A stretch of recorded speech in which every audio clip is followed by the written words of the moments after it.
Oh, hey. Good to see you here. I'm walking what is called the St. John's Bush. It's a series of trails behind the College of St. John the Evangelist here in Auckland, New Zealand. And it's the feast day of St. James and John, Boanerges, the sons of thunder, as Jesus called them. And that's appropriate because we just had some thunder here, which is why this trail is quite boggy, as they say. I celebrated my first Eucharist outside of the Episcopal Church today on this feast day of St. James and St. John. It was spectacular. It was at the cathedral, which is about a 30-minute bus drive from here. Holy Trinity Cathedral. And I learned that today, July 25th, is normally St. James Day. For us in the Episcopal Church, it's just the Feast of St. James. He deserves his own day. But here, they have the option of including his little brother, John the Apostle. The reason for that is because scholars aren't too sure if John the Apostle is the same person as John the Evangelist, who wrote the Gospel of John, which is the Gospel that I'm writing on during my time here, and the John that this college is named after, St. John the Evangelist. So, if they're separate people, the New Zealand prayer book compilers thought, well, we don't want to overlook John the Apostle, so let's give him a day as well. Let's put him with his brother. So I love the fact that the first Eucharist I celebrated in New Zealand was a feast of St. James and St. John. I personally, this is kind of a traditional belief. It's believed by many of the great Anglican scholars, Westcott, Hoskins, Temple, Robinson, believe that the author of the Gospel of John is John, son of Zebedee. John, the evangelist, is John the Apostle.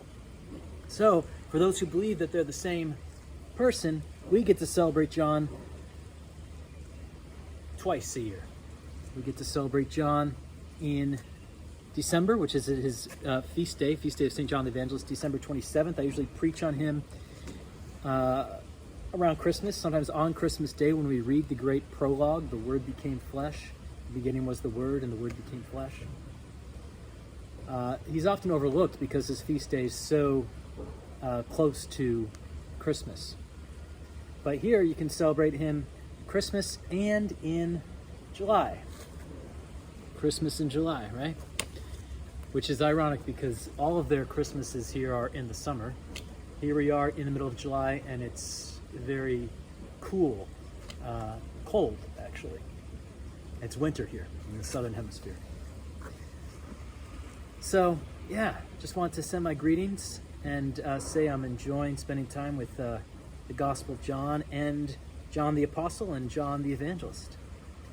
John the Apostle, also known as one of the Sons of Thunder, reminds me of this prayer poem by George Herbert. The poem is actually called Prayer. And he refers to prayer as reversed thunder.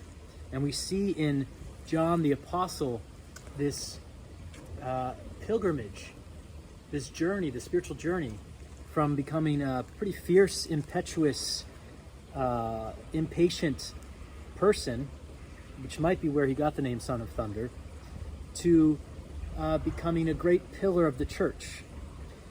One great example is how he wanted to cast fire down upon the Samaritans because he felt like they were rejecting Jesus and his mission. But the last reference to John in the Acts and Synoptic tradition is him spreading the good news to the Samaritans. So he goes from this journey, this spiritual journey, from being impetuous and fiery to bringing a different kind of fire. He kind of finds a healthy way to redirect his fierce energy. And I like to believe it's because he kept bringing that passion, that fire to Jesus, and which we see in the Gospels. He keeps bringing that to Jesus, and Jesus responds by not really condemning him, but by kind of calming him down and redirecting his focus. For instance, he and James, this is the reading for today, he and James come up to Jesus and ask if they could sit on his right hand and left hand when he comes into power. In another gospel, it has their mother make this request on their behalf, which is a little, I can imagine being a little embarrassing, but they don't seem to be too embarrassed by it. And Jesus says, "Are you really prepared to drink the cup that I'm going to drink?" And they say, "Yes." He says, "Well, yes, you will endure difficulties, but it's really not up to me to decide who gets to sit at my right and my left. That's up to the Father."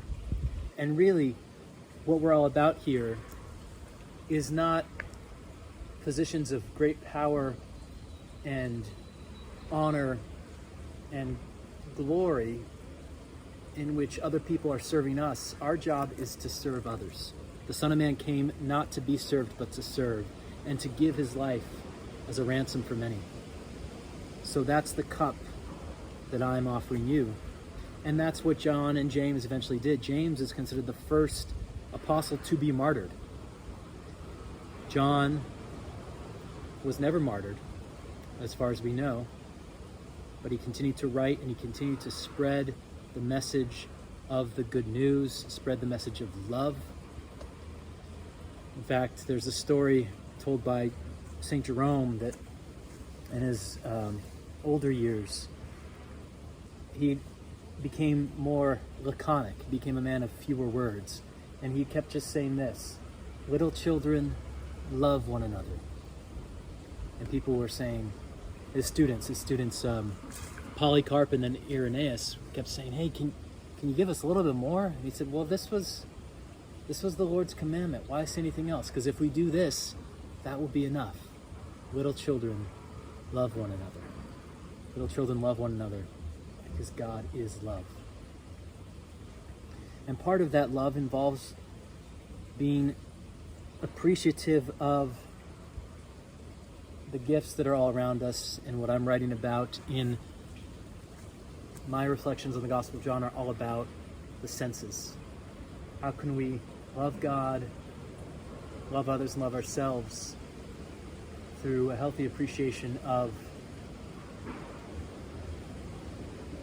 our sense of hearing as we listen to the wind and the trees, like Nicodemus, our sense of smell, our sense of vision, our sense of touch,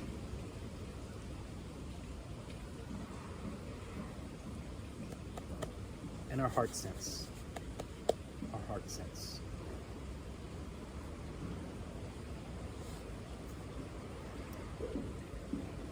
Let's keep listening so that we can learn to love one another and thus fulfill God's command, the command of the one who is love. Peace be with you, my friends.